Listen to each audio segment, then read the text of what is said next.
Okay, so continuing with our discussion of the Vietnam War, we've talked about how Johnson is sort of escalating in terms of the amount of troops he is committing to the conflict. Kennedy, of course, had escalated prior to him. And today we're going to talk about the end of Johnson's presidency and some big events in 1968 leading up to and including the election of Richard Nixon, who runs on a promise of dealing with the Vietnam War and law and order. So remember, pause, make sure that you've got a handle on these terms and these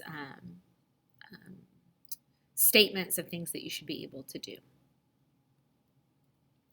So, love this colorized image of troops in Vietnam, right? The colorized images are always really, really cool. The lack of progress toward victory in Vietnam also led to doubt in the United States. When President Johnson had begun to send troops to war, Americans had expected a relatively quick victory. After all, the United States was a militarily powerful, technologically advanced country, and North Vietnam was a poor country with comparatively little technology. Over the next few years, the Johnson administration kept asserting that an American victory was close at hand. But when that did not come, many began to question the president's foreign policy. And remember, some very similar things had happened to the French. It was, a lot of men were dying in Vietnam, and it was far away, and it was confusing about why the French wanted to be involved in the first place. It became very unpopular at home, and then the French withdrew. That's essentially exactly what's going to happen here with the Americans, making the sell to the American people that American troops were dying overseas in the name of containing communism far away just didn't seem right to many people, even people who in general would have supported the war and in the beginning did support committing troops to Vietnam, start to wonder as it drags out and drags out and drags out for years if the commitment is valuable. And also, this is really one of the first conflicts, well, really the first where you have widespread media coverage of the events, where journalists are over there taking pictures, videos. You're seeing, caskets come home being loaded off of airplanes. Very real images of grief that these families are experiencing. So the documentation and the publication of the horrors of war is different in Vietnam than it has been in previous conflicts. A great political cartoon. What is this cartoon saying about the predicament of President Johnson? Johnson is there in the cowboy hat on the phone. The Vietnam War is tearing him apart. It says a school for lion tamers has just opened in France.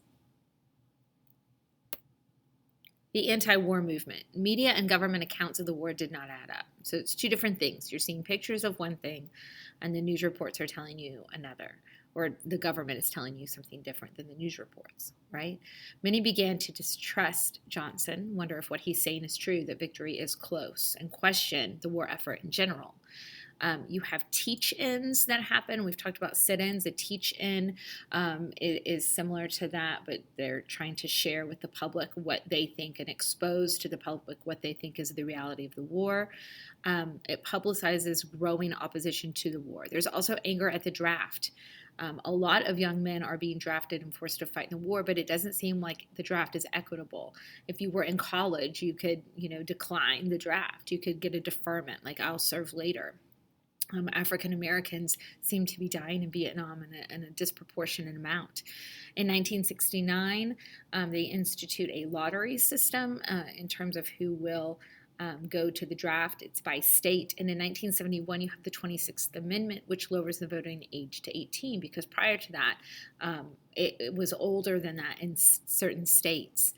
21 in many. And the question is, if I'm old enough to fight and die for my country, am I not old enough to vote for the leaders who would send me overseas to fight and die for my country? You see the term hawk versus doves. Doves tend to want peace, and hawks are much more in favor of continuing the war. President Johnson sends more troops to Vietnam in order to win the war, but with each passing year, casualty lists got longer and victory seemed further away. As soldiers died abroad and hawks and doves argued at home, the Vietnam War opened up a deep emotional rift in American society. After the war ended, it would take years for the country to heal itself. Seeing these images of protesters and police, my first thought just now when I clicked the slide was to be jarred by the fact that nobody was wearing a mask, right? Because some of these images look so familiar to us, but obviously this is a different time. So protesters gather outside the Pentagon in Northern Virginia to voice their opposition to the Vietnam War. A turning point in the American public's opinion against the war is going to be the Tet Offensive. It happens in 1968.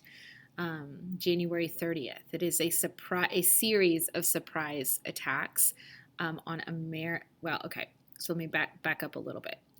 On January 30th of 1968, there were a series of surprise attacks on American air bases and cities all over Vietnam during something called Tet, which is the Vietnamese New Year. It's very unexpected.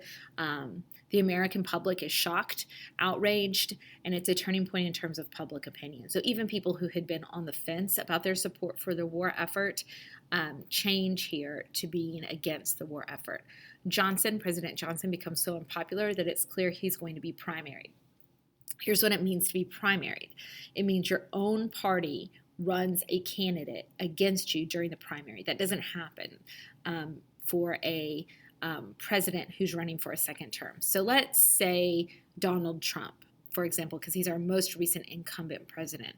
It would be, if he was primaried, it would mean that the Republican Party would ask another Republican to run against him for the party's nomination, right? That is extremely uncommon. So it's going to be clear that Johnson will be primaried, and so to avoid that, he decides not to run again. And instead, Democrats run Robert Kennedy. And there he is in the bottom left. Of course, he had served in his brother JFK's administration, and he was extremely popular. This is a map of the Tet Offensive in 1968. Identify 2 regions of South Vietnam that were hardest hit by the Tet Offensive.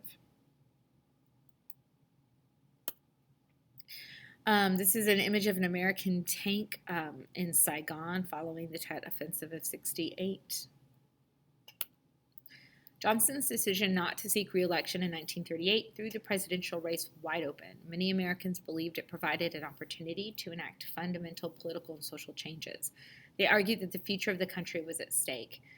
It was a time of new ideas and new plans, but the optimism and high hopes of early campaign would soon die amidst political infighting, violence, and assassination. So ultimately, Robert Kennedy will also be assassinated, just like his brother was in 1968. 1968 was a hard year for the United States. So you have the year starts on January 30th. Well, the year doesn't start on January 30th, but maybe the turmoil starts on January 30th of 1968 with the Tet Offensive. On April 4th, Martin Luther King Jr. is assassinated here in Memphis, Tennessee. On June 5th, Robert Kennedy is assassinated. There is violence and protests over who to nominate as his replacement at the Democratic National Convention. So in the end, the 1968 election will see Richard Nixon, the Republican, running against Hubert Humphrey, the Democrat. Nixon will win with a promise of law and order.